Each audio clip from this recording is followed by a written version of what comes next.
हूँ। इस फिल्म की शुरुआत में ही नल्ली नाम की एक लड़की को दिखाया जाता है जो एक रिपोर्टर भी है। आज वह दिल्ली की मार्केट में कॉटन से बने कपड़े देख रही होती है। तभी एक औरत उसे बताती है कि ये तला कोना कपास है। ये काफी रेयर होता है और ये कॉटन यूरोप में काफी प्रसिद्ध है। लेकिन भारत के लोग इसके बारे में बिल्कुल भी नहीं जानते, क्योंकि भारत में केवल एक ही इंसान ऐसा था जो इसे उगाता था। मगर बाद में पता नहीं उसका क्या हुआ। बस फिर क्या था, नल्ली इस कपास और उस आदमी के बारे में जानने के लिए एक आर्टिकल पेपर में छाप देती है। लेकिन इस खबर के छपते ही चारों तरफ हलचल मच जाती है और सीबीआई के ऑफिसर नल्ली के ऑफिस में आकर छापा मार देते हैं, क्योंकि जहां पर ये कपास उगती है उस जगह में कई सारे सरकारी राज भी छिपे हैं। तो इस चक्कर में नल्ली से कई घंटों तक पूछताछ की जाती है, जबकि वास्तव में उसे कुछ भी नहीं पता था। इस बात से नाराज होकर वो ठान लेती है कि अब तो वो इस बारे में पूरा सच जानकर ही रहेगी। इसलिए अब नल्ली तला कोना के पहाड़ी वाले क्षेत्र में चली जाती है, जहां कभी फैक्ट्री हुआ करती थी और वहीं से वो कपास भी तैयार करके भेजा जाता था। लेकिन आज नल्ली को यहाँ पे राख के अलावा कुछ भी दिखाई नहीं पड़ता। फिर एक बूढ़ा आदमी वहां आकर एक मूर्ति की पूजा के लिए आता है। नल्ली इस बूढ़े आदमी से इस जगह और उस व्यक्ति के बारे में पूछती है तो वो बूढ़ा आदमी कांप जाता है और बताता है कि ये सब एक जंग का नतीजा है और ये सब एक ही रात में हुआ था।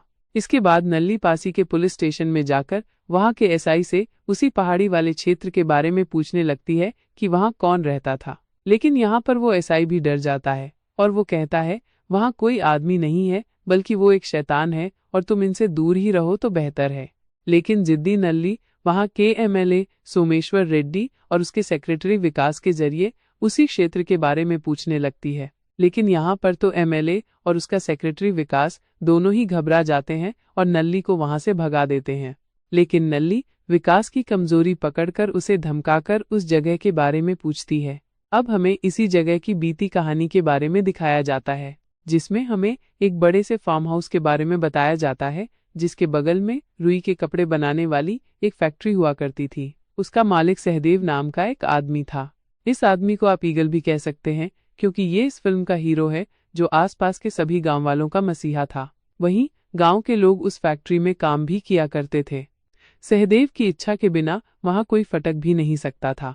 इस फिल्म में सहदेव का एक जिगरी दोस्त भी है, जिसका नाम जय है, जो हमेशा उसी के साथ रहता था।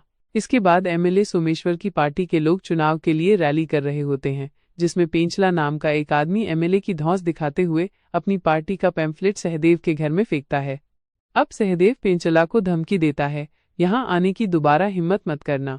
अब यहाँ पर राजेश रुमानी की एंट्री होती है, जो कि एक बिजनेसमैन है। वो सोमेश्वर एमएलए से कहता है कि उसे वो पहाड़ी वाली जगह चाहिए जहाँ सहदेव की फैक्ट्री और गांव बसे हैं, क्योंकि उस जगह के नीचे बॉक्साइट का भंडार है, जिसकी कीमत करीब 3000 करोड़ है।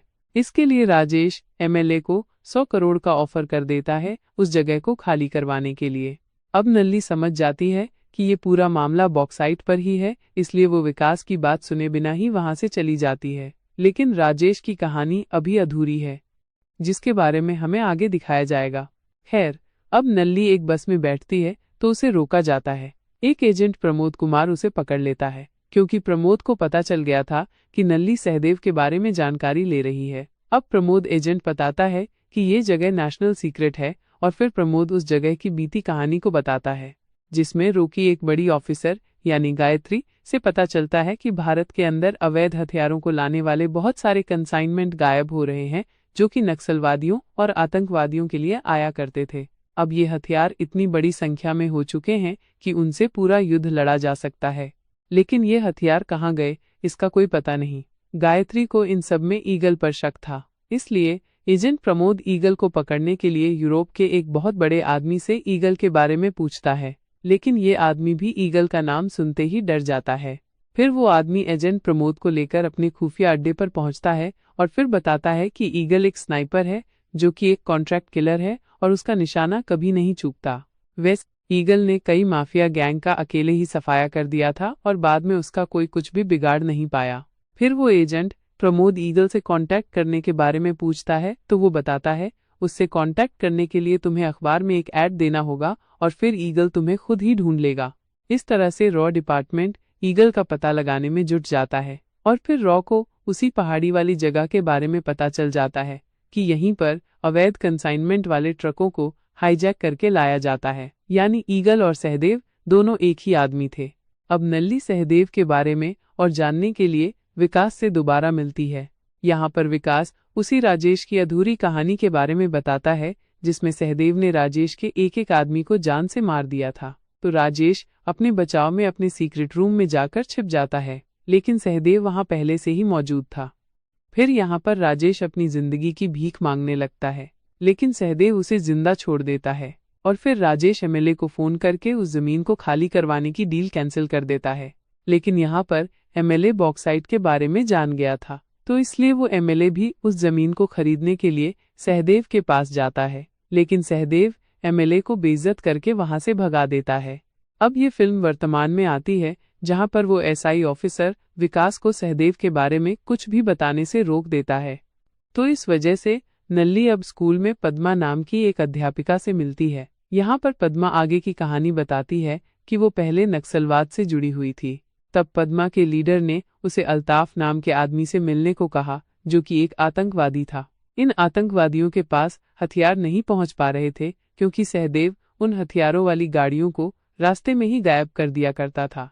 तो इस वजह से सहदेव काफी लोगों का दुश्मन बन चुका था। नक्सलवादियों और आतंकवादियों ने मिलकर ईगल को पकड़ने का प्लान बनाया, जिसके लिए उन्होंने हथियारों के बीच में ही एक जीपीएस ट्रैकर लगा दिया।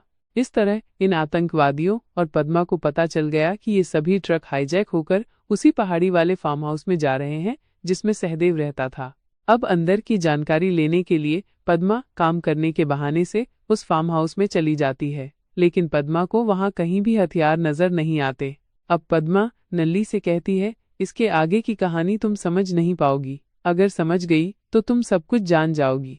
नल्ली इस सोच में पड़ जाती है कि भला एक आदमी की इतनी सारी कहानियां कैसे हो सकती हैं।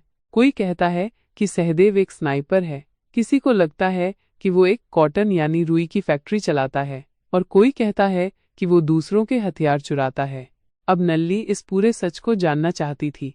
इसके लिए वो एमएलए के एक आदमी पेंचला से मिलती है, जो अब नल्ली को अपनी आगे की कहानी बताता है, जिसमें एमएलए और पेंचला एक गैंग से मिलते हैं सहदेव को टपकाने के लिए, जिसके लिए एमएलए ने उस गैंग को सुपारी दी थी। अब अगले ही सीन में उस गैंग के सभी लोग सहदेव और जय को उनकी फैक्ट्री में ही घेर लेते हैं, पर सहदेव कोई आम आदमी नहीं था, इसलिए सहदेव उस गैंग को ही नष्ट कर देता है और केवल पेंचला को ही अकेला जिंदा छोड़ता है। इस लड़ाई में सहदेव की सभी बुलेट उस गैंग के सभी लोगों के माथे पर लगती हैं, जिसे देखकर कोई भी बता सकता है कि वो कितना बड़ा शूटर होगा। अब यहीं पर जय एक हथियारों से भरे ट्रक को छुपाने के लिए बेसमेंट में जाता है, और यहाँ पर जय पद्मा को बंदी बना लेता है, क्योंकि पद्मा इन लोगों पे नजर रखे हुए थी और जय को इस पे शक हो जाता है। इसके बाद पेंचला उन डेड बॉडीज को ट्रक में भरकर बाहर लेकर आता है, लेकिन यहाँ तो एमएलए सहदेव की ही डेड बॉडी का इंतजार कर रहा था। पर जैसे ही एमएलए अपने गैंग वालों की डेड बॉडीज को देखता है तो एमएलए के पांव कांपने लगते हैं। अब सहदेव एमएलए से कहता है, अब तुम्हें अगले 24 घंटों तक यहीं पर रुकना पड़ेगा, और अगर तुम यहाँ से गए तो मैं तुम्हें टपका दूंगा। अब यहाँ पर राजेश रुमानी को दिखाया जाता है, जिसने काली प्रताप नाम के एक आदमी को जेल से निकलवाया है, और इसे निकालने के लिए सहदेव ने ही राजेश रुमानी को कहा था। लेकिन काली प्रताप तो सहदेव से बदला लेने के चक्कर में बैठा है, और ऐसा क्यों, ये तो आपको उसे बाहर निकालने के बाद ही पता चलेगा। खैर, अभी इसे यूरोप की जेल से आने में काफी समय लगेगा, तो इसके बारे में हम आगे बताएंगे। हमला करने वाला है, क्योंकि उन्हें पता चल गया है कि ईगल यहीं पर रहता है। फिर रॉ एजेंट प्रमोद सहदेव के घर में नकली केबल वाला बनकर जाता है, ताकि वो आर्मी वालों को हमला करने का सही समय पर इशारा कर सके। लेकिन सहदेव को तो पहले से ही पता था कि यह आदमी रॉ एजेंट है, तो इसलिए सहदेव उस एजेंट को पकड़कर पद्मा के साथ ही नीचे बेसमेंट में बांध देता है। और यहाँ पर हमें पता चलता है कि सहदेव ने जंगल के चप्पे चप्पे पर कैमरे लगाए हुए हैं, जिससे किसी भी आदमी की इन्फॉर्मेशन सहदेव को घर बैठे ही मिलती रहती है। अब सहदेव पर हमला करने के लिए नक्सलवाद और आतंकवादी भी यहाँ पर पहुंच जाते हैं, ताकि लोग अपने हथियारों को यहाँ से वापस ले जा सकें।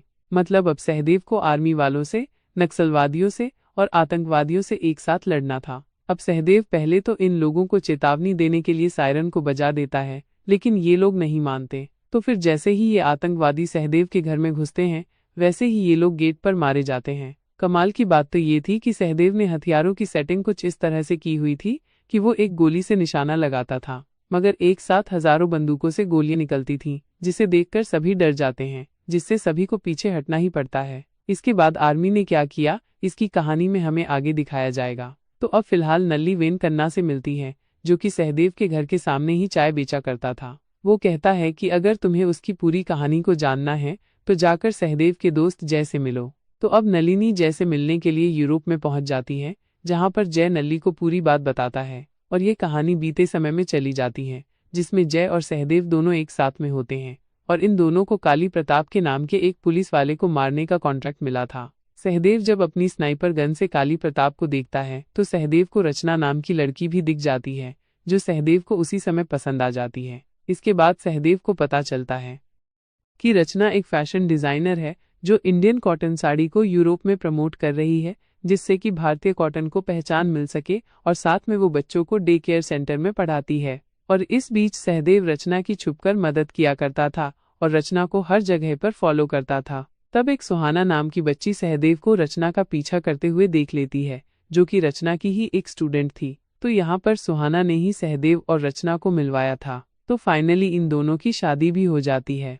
अब एक दिन रचना सहदेव के काम के बारे में पूछ लेती है कि आखिर तुम काम क्या करते हो। तब सहदेव को बताने में झिझक होती है, तो रचना कहती है कि जो इंसान दूसरों की मदद करता हो, भला इससे बढ़िया और क्या काम हो सकता है। रचना अब पेट से हो जाती है और इसी बीच एजेंट प्रमोद का फोन नलिनी के पास आता है कि जय एक क्रिमिनल है, इसलिए तुम उससे दूर ही रहो, नहीं तो तुम्हें भी जेल में डाल दिया जाएगा। लेकिन नलिनी अब उसकी कोई भी बात नहीं सुनती। अब यहाँ पर जय उन्हीं आर्मी वालों के बारे में बताता है जो नक्सलवाद और आतंकियों के मरने के बाद वहीं पर सहदेव के ऊपर हमला करने के लिए सोच रहे थे, जिसमें आर्मी का एक हेलीकॉप्टर आकर सहदेव के सभी बाहर लगे हुए हथियारों को उड़ा देता है और यहाँ पर एक आर्मी स्नाइपर सहदेव को गोली मार देता है।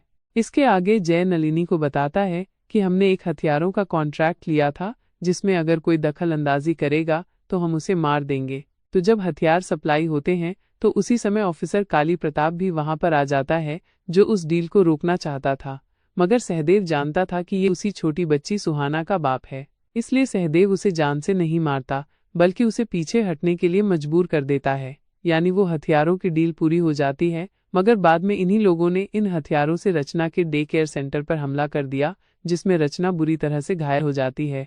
और फिर हम देखते हैं सुहाना को, उसी छोटी बच्ची को जिसने सहदेव और रचना को मिलवाया था, वो मर गई होती है। यहाँ पर रचना को भी गोली लगी थी, जिसकी वजह से डॉक्टर रचना को बचा नहीं पाते। ये सब होने के बाद सहदेव को समझ में आता है कि अगर बंदूकें गलत हाथों में जाएं तो हादसे होते हैं।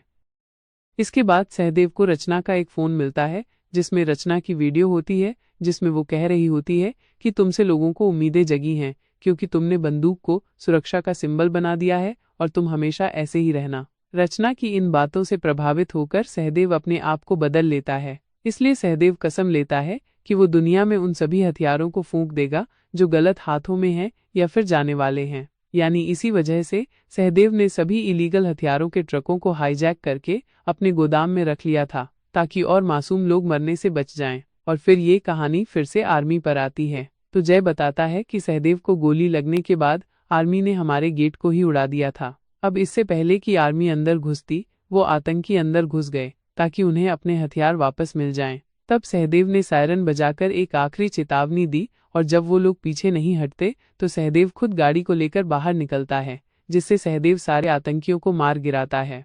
वास्तव में सहदेव ने एक मदर गन को डिजाइन किया था, जिसके एक ट्रिगर दबाने से ही सैकड़ों गन से फायरिंग होने लगती थी। जैसे कि एक हैंडल से आप गाड़ी के चारों टायरों को कंट्रोल कर सकते हैं।